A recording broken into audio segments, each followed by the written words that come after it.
इस्लामाबाद सानहे को, जिसको इस्लामाबाद मैसेकर कहा जा रहा है, जैसे दिन बढ़ते जा रहे हैं उस वाक़ये से, उस इवेंट से, और हकाइक सामने आ रहे हैं वीडियोस के तौर के ऊपर और ख़बरों के तौर के ऊपर, तो एक बात वाज़ेह हो गई है कि ये एक बहुत बड़ा ब्लंडर था जिसकी ज़िम्मेदारी अब हुकूमत एक तरफ, या जो निज़ाम है वो एक तरफ उठाना नहीं भी चाह रहा, मगर दूसरी तरफ उठा भी रहा है, एक खौफ फैलाने के लिए शायद।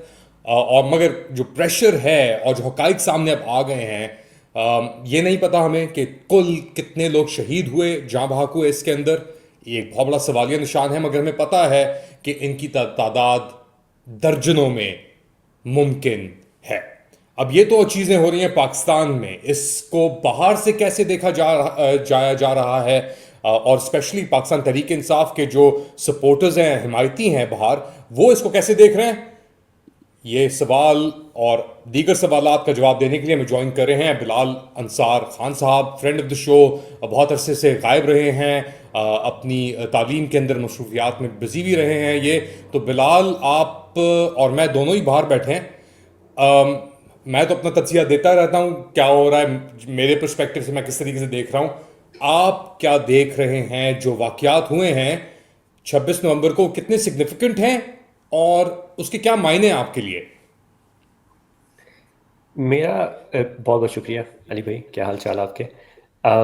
मेरे ख्याल में जो 26 नवंबर का सान्या हुआ है, जो कत्लेआम हुआ है, उसके जो इफ़ेक्ट्स हैं वो ऐसा नहीं है कि सोसाइटी में पहले से नहीं आ रहे थे। लोग एक पर्टिकुलर लेवल पे तंग आ रहे थे, लोग एक पर्टिकुलर लेवल पे मुतनफ़र हो रहे थे, बिल्कुल जो एक्टिविटीज़ हुई थी उनके साथ भी, और लोग उनके साथ अपने-अपने मीनिंग्स जोड़ के लोगों के जो इमोशंस हैं वो ख़राब हुए थे। मैं आपको इसकी एग्ज़ाम्पल दूँगा ताकि ये जो बातें हैं ये कहीं न कहीं कॉन्क्रीट हो। लेकिन 26 नवंबर के बाद वो चीज़ें सॉलिडिफ़ाई हो गई हैं, परमानेंट हो गई हैं। क्या मतलब मेरा? आप देख रहे हैं कि लोग ट्विटर पे, टिकटॉक पे कैसी-कैसी न्यूज़ पे जश्न मना रहे हैं।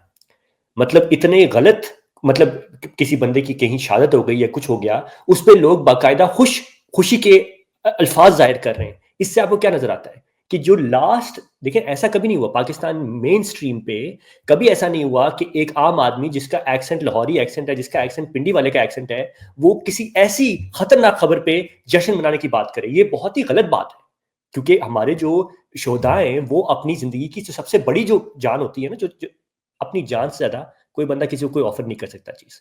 There is nothing more that you can give to anybody other than your life. It's the ultimate sacrifice. That's why these have always been secret things, but it seems like people are willing to question those sacred things now, and that is not something that is good for any society. But it is happening. Why? Because of the red line that has been crossed from the other side, not from this side. That's one. The second thing is, people are looking at हम कौन थे, हम क्या थे, हम क्या चाहते थे, एंड पीपल आर डिसाइडिंग हम वो नहीं चाहते। मैं आपको इसकी खतरनाक एग्जाम्पल देता हूँ। मेरे कुछ कश्मीरी जानने वाले हैं जिनने सारी उम्र कश्मीर बनेगा पाकिस्तान का नारा लगाया, और उन्होंने उसके उसके लिए हमेशा उसकी उसकी बात की। और अब मैं उनसे बात कर रहा हूँ तो मुझे नजर आ रहा है कि वो बात करना उन्होंने छोड़ दिया है। ये पाकिस्तान की साल में कितनी खतरनाक बात है। ये समझ आ रही है किसी को कि जो लोग सारी उम्र बड़े हुए, और ये मैं लाखों लोगों की बात कर रहा हूँ जिनने ना सिर्फ एक बयानिया अपनाया बल्कि उसको जी के दिखाया। मतलब ये वो लोग हैं जो कि अमेरिका में आपको मिलते थे, कहते थे कि ये कौन होता है जो कहता है कि कश्मीर खुद मुख्तार हो सकता है, कश्मीर खुद मुख्तार नहीं हो सकता क्योंकि रिसोर्सेज नहीं है, वगैरह वगैरह वगैरह। तो अब ये लोग अब ये क्या बात कर रहे हैं, और ये अच्छी बात नहीं है, ये बड़ी खतरनाक बात है। मैं इसके सपोर्ट में नहीं, मैं सिर्फ शौक में हूं इसकी वजह से। तो ये मैं आपको वो रेड लाइंस दिखा रहा हूं जो कि क्रॉस नहीं हुई थी पहले, और अब लग रहा है कि लोग जज्बाती लेवल पे भी और नजरियाती लेवल पे भी रेड लाइंस क्रॉस करने की बातें कर रहे हैं। और ये इसे कहते हैं वॉर में मिस कैलकुलेशन। आप शुरू कर सकते हो, उसके बाद नतायज क्या होंगे ये आपके हाथ में नहीं लेकिन ये तो एक तरीके से फर्स्ट टाइम फॉर एवरीथिंग का भी सिचुएशन लग रही है ना, बिलाल, कि हमने ये चीज़ें पहले नहीं देखी अपनी ज़िंदगी में। कि एक अफवाज हमने देखे हैं, प्रोटेस्ट बहुत सारे मैंने अपनी ज़िंदगी में कवर भी किए हैं। जिना एवेन्यू पे, डी चौक पे, हम कंटेनर से भी जानते हैं, यानी 20 साल से एटलीस्ट जो हमारा प्रोफेशनल में तजर्बा है उसमें हमने देखे। मगर जैसा आपने कहा, एक रेड लाइन पोजिशन टेकअप करना बिल्डिंग्स के ऊपर, स्नाइपर यानी अपने व्यू फाइंडर्स करना, अपने एम्स चेक करना दीवारों के साथ, विंड डायरेक्शन, सब कुछ अंदर एक काली पतली गली में बुला के पहले चला के हम अपने लोगों पे गोलियां नहीं चढ़ाएंगे, फिर लोगों को कंटेनर से धक्के देना। और अब मैं किसी और से बात करूंगा तो वो कहेंगे यार क्या पॉइंट क्या बनाना चाह रहे हो तुम। पॉइंट ये है कि, और एक और चीज़ है, ये चीज़ें बाय द वे मुल्क के अंदर हो रही थी। ये बलूचिस्तान में भी हो रहा था, ये कराची में भी हो रहा था, ये सरहद में भी हो रहा था, ये कश्मीर में भी हो रहा था, ये साउथ पंजाब में भी हो रहा था। मगर दारुल हुकूमत के अंदर बीच चौराहे में ये नहीं हो रहा था। जो लोग इतने बड़े नंबरों में आए थे ना, उनके आने के ये उनके दिल में ये भरोसा था कि अगर नंबर बड़ा ले आए ना, बस अगर नंबर बड़ा ले आए तो ये होगा कि ये लोग बात मान लेंगे, ये हद क्रॉस नहीं करेंगे। तो इसलिए हम लोगों के जो तमाम लोगों के दिमाग में जहन में था ना कि जो चीज मिसिंग है ना, वो मिसिंग ये है कि यार ये अली अमीन गंडापुर कॉल नहीं दे रहा, यार ये तैयारी पूरी नहीं कर रहे, यार ये आखिरी दम पे निकल जाते हैं। तमाम जो क्रिटिकल नजर थी ना वो अपने ऊपर थी कि हम फिर भी एंड पे हम कुछ गलत कर रहे हैं, हमारी जो है वो हालतें सही नहीं है। ये लास्ट स्टेप अगर हम कर गए ना, तो जो बंदा, आपको मैं बताता हूँ भाई, जो जब लोग पहुंचे ना वहां पे तो बड़े बड़े काफले आ रहे थे, तो हर बंदा खुश था। ट्विटर पूरा इसी खुशी में था कि देखो इधर इतना बड़ा काफला, इतना बड़ा काफला, इतना बड़ा काफला, अभी एक लाहौर से आएगा तो गेम खत्म वगैरह। मैं वो बंदा था जो कि ट्विटर पे लगा हुआ था कि देखें, जिस निज़ाम के खिलाफ आप जंग कर रहे हो, वो निज़ाम 70 साल से अपनी जगह के बैठा हुआ है, अपनी जड़ों पे अपनी उंगलियां दबा के बैठा हुआ है। Without a fight it will not go, and what a fight means is it's a fight to the death. क्योंकि ये कोई ना भूले कि ये जो निज़ाम है ना, नहीं, it's not a fight to the death like physical death. But अगर इमरान खान वाकई में हक पे है, सच पे है, मतलब ये कि वो कह रहा है कि मैं ये जो मैसिव लेवल ऑफ करप्शन है ये अब नहीं चलेगी, कानून से ऊपर कोई बंदा नहीं होगा, तो इसका मतलब ये है कि जो जो बंदा कानून के ऊपर अपने आप को समझता है, या तो वो अपनी हालत सीधी करेगा, कानून के नीचे आएगा, या फिर उसका निजाम में कोई जगह नहीं बनती। If the fight is a genuine one, then it is a genuine fight for the rule of law. So लोग ये समझ के आए थे कि यार इतने लोग आएंगे, हमारे मसले, जब नंबर आ गया खत्म हो जाएगा। मैं ये कह रहा था कि देखें, ये निज़ाम अपनी जंग के बगैर, लड़ाई के बगैर नहीं जाएगा। लेकिन आप यकीन करें अली भाई, मेरा जो मेरा वर्स्ट पॉसिबल सिनेरियो था ना, मैं सोच रहा था कि रात को बंदे भेजेंगे, डंडे मारेंगे और 1000 बंदा गिरफ्तार होगा। और मुझे था कि अच्छा अगर इतने 1000 गिरफ्तार हो भी जाता है तो मेरे ख्याल में बंदे बहुत हैं, हम लोग बच जाए। मैं वो सिनेरियोस प्ले कर रहा था। स्नाइपर, स्नाइपर, एसएसजी के स्नाइपर, मतलब उनके उनकी यूनिफॉर्म तो वो थे, उन यूनिफॉर्म पे ये वजाहत है की टेस्ट बनी है, वो खड़े करके निशाने तान के फायर होंगे। और ये कि आपने वो वीडियो देखी जहां पे वो ब्लू एरिया की बिल्डिंग्स में गलियों में पीछे घुस रहे हैं और फायर कर रहे हैं पीछे। अली भाई ये तो ऑपरेशन हो गया।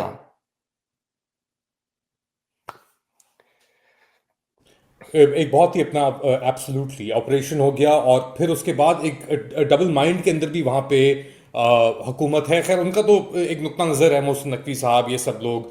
और ऑब्वियसली अमेरिका के अंदर जहाँ पे आप मौजूद हैं बिलाल, वहाँ पे भी एक सी चेंज आ रहा है एक तरीके से 20 जनवरी को। अब हम बहुत लोगों ने उम्मीदें भी लगाई हुई हैं उससे, कुछ बेउम्मीद भी हैं। अब इतनी चीज़ें इन्फ्लक्स चल रही हैं, फिर ये चीज़ बीच में आ गई तो इट सीम्स लाइक कि ग्रिप लूज की जा रही है बहुत बहुत लेवल्स के ऊपर, बहुत सारी जगहों पे, इवन अमेरिका। मेरा थोड़ा सा ना कॉम्प्लिकेटेड व्यू है अमेरिका में जो डेवलपमेंट्स हो रही हैं।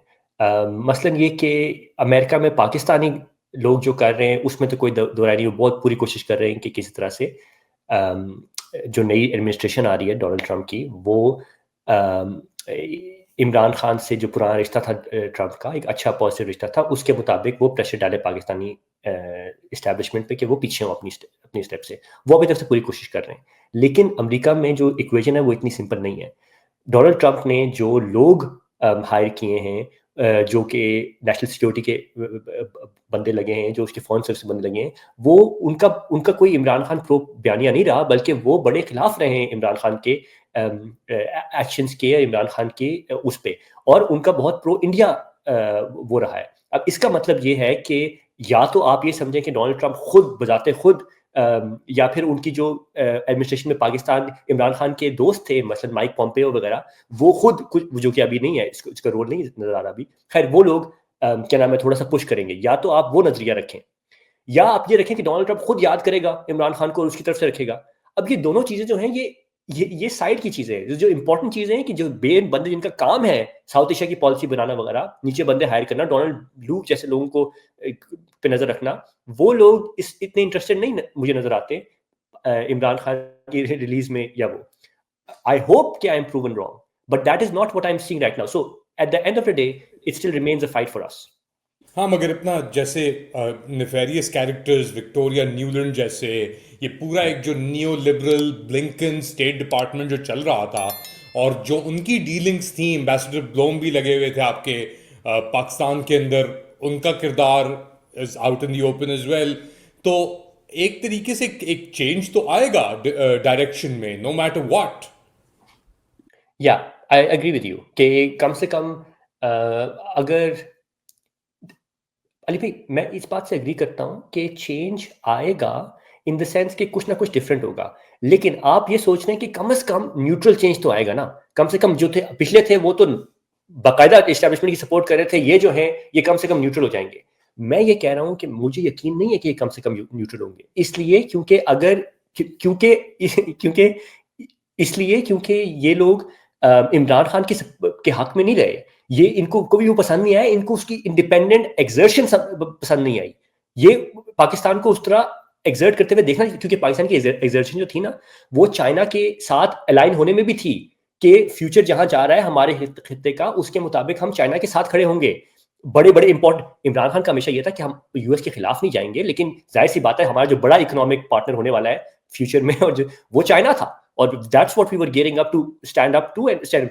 इसी तरह रशिया के साथ जो ऑयल लेने वाली जो वो बात थी, वो सब ये लोग पसंद नहीं करते। ये जो नेशनल सिक्योरिटी बंदे लगे, ये कोई इतने एंटी एस्टेब्लिशमेंट नहीं लगे, ये पुराने मंजे हुए प्लेयर ही लगे, और इनके वही पुराने वाले व्यूज हैं। तो मेरा नहीं ख्याल कि, आई होप कि वो कम से कम न्यूट्रल हो, लेकिन I am not sure unless of course some of the people here who are in contact with Senate, who have been lobbying, the Senate people and the congressmen, unless these people manage to get the ear of a couple of important people, such as the Speaker of the House, who they've had managed to have some conversations indirectly with them before, and if they manage to get the ear of the president, of course, himself, which I think is a very difficult thing, but let's see.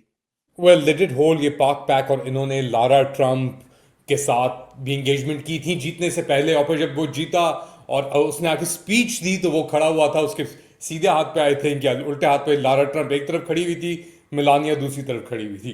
तो चलिए, तो optics की बात है, और उम्मीद है नहीं है वो तो बात की बात।